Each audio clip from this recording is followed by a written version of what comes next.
Throughout my life and different jobs and different tasks I've had to do, it's been really helpful to have a guiding principle to guide those tasks, to guide those jobs, to have something in my mind that helps clear up all of the other information that I've been given, to say, follow this principle first.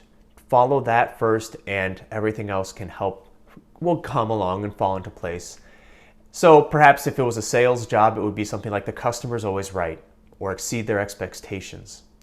Or in a lot of different places, it's a great thing to say, keep it simple. Keep it simple. Don't overcomplicate it for yourself. Or when it's come to sporting things or things that take a little bit of dexterity or agility, to say slow is smooth and smooth is fast. For some reason that works for me. Well, in our spiritual lives, it can be helpful as well to have a guiding principle, because a lot of times we can get steeped in a lot of different teachings, dogmas, all of them very important for us to know, but we can get confused as to what's most important, or what's the guiding thing to do here, or how do I keep that all in order in my mind.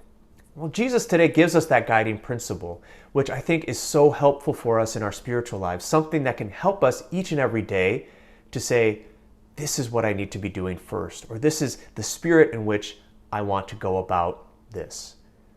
When asked what the greatest commandment in the law is, he says, love the Lord your God with all your heart, your soul, and your strength, and to love your neighbor as yourself. When he's asked for one, he gives two, because the first cannot exist without the second. It necessarily implies the second. To love God means that we love others. And so that can be our great guiding principle every day, to say, am I loving this person as I should? Am I loving this person as God would love them? Or am I doing this with love? How could I be more loving today?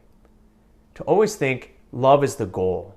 Love is the goal because that's what God gives us. He gives himself purely in love. God is love itself. And so when we think of love as our guiding principle, we can't really go wrong, can we? Everything else starts to fall into place when we put love first. And so today, let's ask God to help us to remember our guiding principle, to love God and to love neighbor first. And if you need a chant or something to remind yourself of it, I learned this one from our principal over at St. Francis of Assisi at our Catholic elementary school there. He would say, SFC, don't be shy, let me hear your battle cry. And the kids were taught to respond, love God, love your neighbor, golden rule, I will not waver. And they would just shout that. And what a beautiful thing to say is your battle cry. That is our battle cry, to say, love God, love your neighbor, golden rule, I will not waver. Let's not waver today, friends, in that rule of life and that guiding principle, to love God, to love our neighbor, so that we might live with God one day in heaven.